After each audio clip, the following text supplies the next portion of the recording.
Place the bunch onto the board, then chop and remove the stalks. Now chop the leaves like so, while holding them in a tight bunch. Add your parsley to the mixing bowl. The mint is the next herb to be prepared. Remove the leaves from the stalks and place them in a small pile on your chopping board. Finely chop them and put them in the bowl. Now we can start adding our other ingredients. Finely dice your salad onion and then season with a little salt and pepper. Then continue dicing the onion to ensure that the seasoning is mixed in well. Add this to the other ingredients. For the next step, slice 2 lemons in half and squeeze them out. Remove the pips with a knife and then pour the lemon juice over your salad mix. Finally, take a good quality virgin oil and drizzle about half a cup over everything. Now we finished from the olive oil. What we have to do, just make sure we mix it with hand, go all over, let's bond all together, mix it with love. And the next step, it's the best step to do, try a little bit of it, see if we need more salt or pepper. And it's absolutely beautiful, doesn't need anything. Your tabbouleh salad is now ready to serve. Take a large handful using both hands and place it into a serving dish. Garnished with a wedge of lemon, this versatile and very healthy salad can be eaten alongside any number of other dishes or accompaniments. But by far the simplest way is to roll some tabbouleh inside some lettuce. Coming up on Cultural Flavours, a versatile meat dish and the essentials of Lebanese cooking.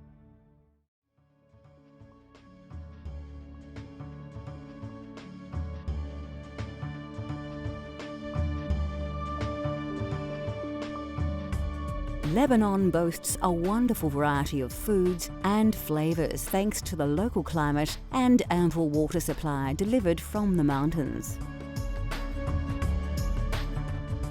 Common across the region are chickpeas. Used in all manner of dishes, the most famous chickpea dish is hummus, a dip or spread made from mashed chickpeas, tahini, which is a sesame seed paste, with olive oil, lemon juice and salt. For the Lebanon, we focus on lots of herbs, parsley, mint, and we do use lots of wheat and beans, and that's why we make lots of dips, hummus, baba ghanoush, and with the herbs we focus on the tabbouleh, lettuce, cucumber, radish, name it. And in Lebanon we don't have 3 main meals. We always have the meza. If people coming for drink or dinner, the meza is always on the table. The vegetables most often used in the region are a combination of indigenous and locally grown produce and introduced foods from a long history of trade and upheaval. Eggplant, right across Central Asia and the Middle East, is a favourite in Lebanon, as is potatoes. Cucumbers, squash, onions, cauliflower and tomatoes all have a place in Lebanese cuisine. The flavours of Lebanese food are often subtle, with relatively light spicing and very little use of thick flavoured sauces. Typical flavours in the local cuisine are garlic, parsley, mint, thyme, turmeric, cinnamon, cloves, nutmeg, ginger and fenugreek. Cardamom is used very often in local dishes, and its distinct flavour can be discovered everywhere. Olives are a major part of Lebanese food culture. There are literally thousands of olive plantations throughout the country. Olives are eaten whole, but the oil is more common, and most households in Lebanon use olive oil like Western countries use butter. The great thing about the essential ingredients of Lebanese cooking is they are readily available nearly everywhere, and anyone can explore Lebanese cultural flavours no matter where you live.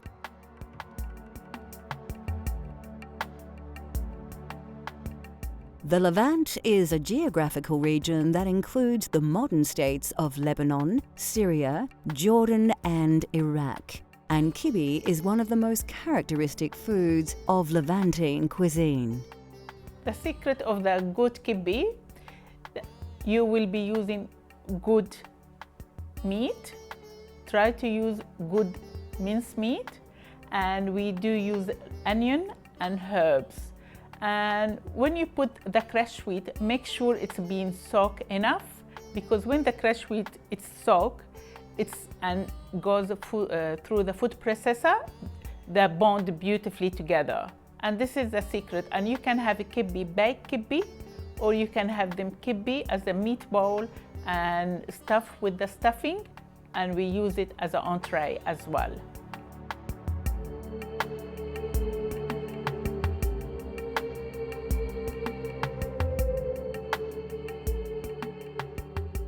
To prepare this nourishing dish at home, you'll need a variety of very common ingredients. The meal can be cooked using either beef or lamb. We're using ground minced beef. The other core ingredient is bulgur or cracked wheat. You'll also need about 1/4 cup of pine nuts, or, if you prefer, walnuts are a good alternative.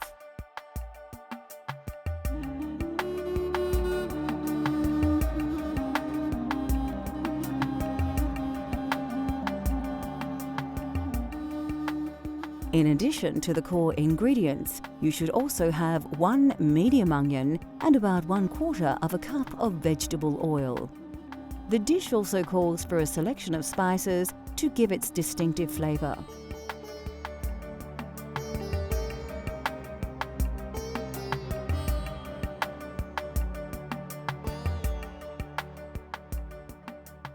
The first important thing to do is to allow the crushed wheat to soak. Pour around 2½ cups of dark fine bulgur into a mixing bowl and cover with water. Put to one side for about 15 minutes. Heat about 1/3 of a cup of vegetable oil in a saucepan to a moderate temperature. Meanwhile, remove the outer layers of a medium-sized onion and finely chop before adding straight to the hot oil. Regularly stir until the onion begins to pale in colour. Next, pour about 1/4 of a cup of pine nuts in with the onion and stir. Now we can add the meat.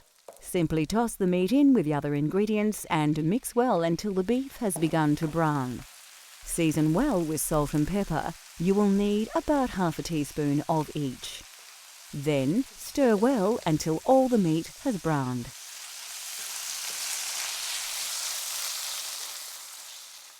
Before we begin with the stuffing, quickly drain off all the water from the cracked wheat.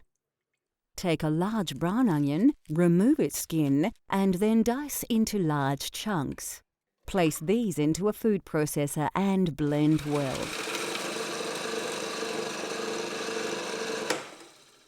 Tip the onion in with the washed bulgur, then add about 250 grams of coarse ground beef to the bowl.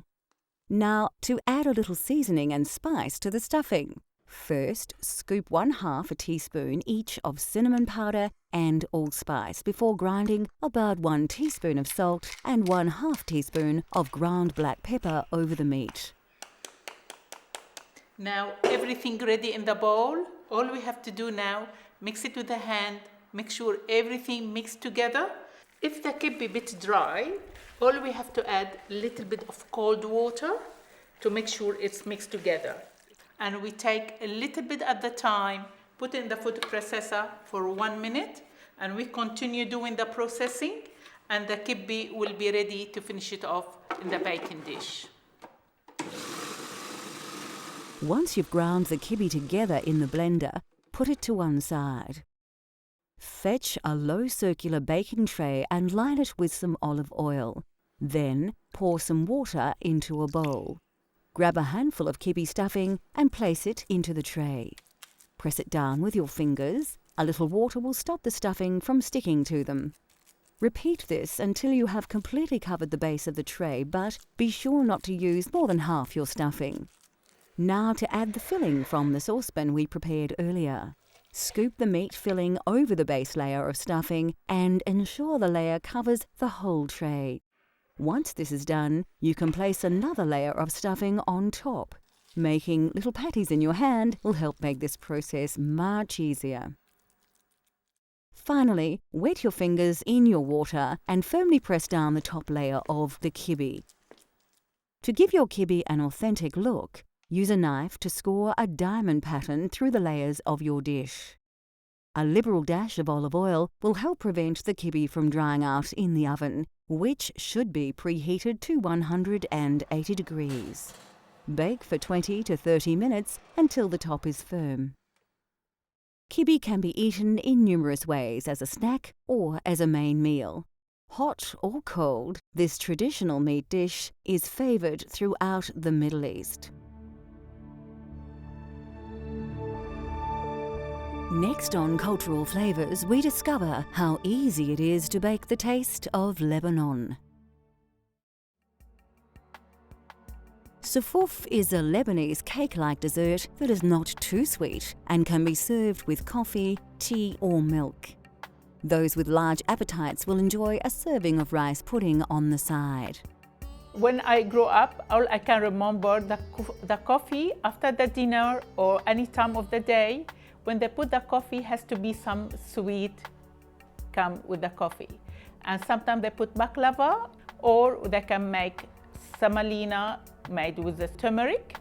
And we do use the turmeric because I believe turmeric is very good for our health.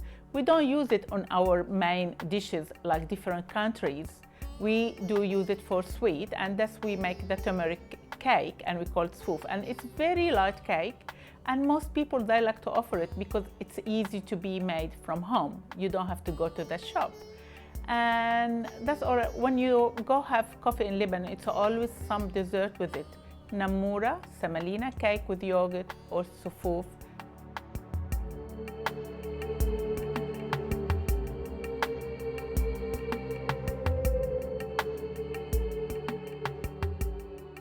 There are two parts to this recipe. The first set of ingredients you will need in order to prepare your cake.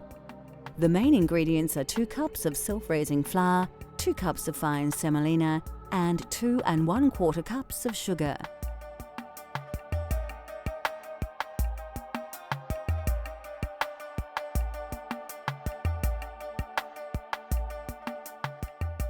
Sesame seeds are used as a topping. Tahini will be used to grease the baking tray. The last cake ingredients are milk and water.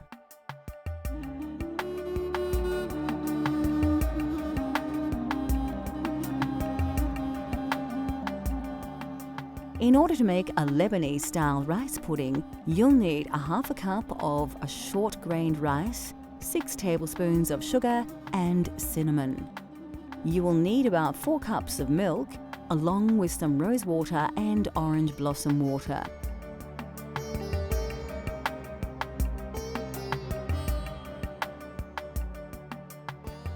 First, pour 2 cups of self-raising flour into a large mixing bowl. Then add the same amount of fine semolina powder. The next important ingredient is sugar, and this cake calls for about 2 1/4 cups. Don't forget to add a little baking powder. About 3 teaspoons will do. This will help the cake to rise. Next, add about 1 cup of vegetable oil. An unusual ingredient in this cake is turmeric, and we'll use about 2 tablespoons. This spice will give the cake its amazing colour. Finally, pour 2 cups of milk over all the ingredients and, using a whisk, mix well. Keep stirring until all your mixture reaches this consistency. Now we need to grease a large rectangular baking tray. To give this cake an authentic Lebanese flavour, we're using a few tablespoons of tahini. Ensure that the base of the tray is completely covered and then drain away any excess. Pour the contents of the mixing bowl into the tray. Grab some sesame seeds and then liberally sprinkle them over the top of the cake mixture. Pop the cake into a preheated oven at 175 degrees for 30 to 40 minutes. Now we can begin to prepare our rice pudding. Pour half a cup of short grain rice into a large saucepan.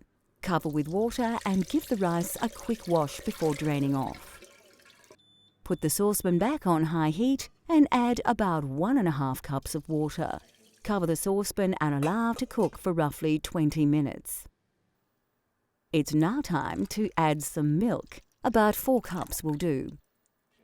Add about 6 tablespoons of sugar and give the pudding a stir while it dissolves. Once this is done, you can use a hand blender to give the rice pudding a rich and smooth consistency. Give it another quick stir and then reduce the heat. Finally, add a drop of rose water and a splash of orange blossom water to give your rice pudding a truly authentic fragrance and flavour. Serve this cake with freshly brewed Lebanese-style coffee. To finish your rice pudding, sprinkle with a dusting of cinnamon powder. This dessert will be loved by young and old and would be a fitting end to any Lebanese banquet.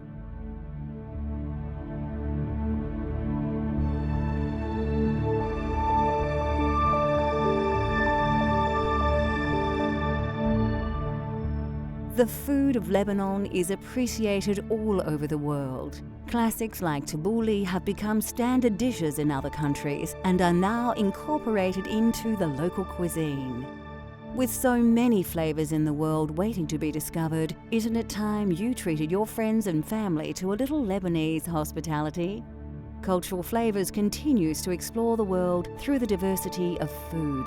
From Sudan to Japan, Thailand to Nepal, let Cultural Flavours take you on a gastronomic journey so you can experience the tastes of the globe at home.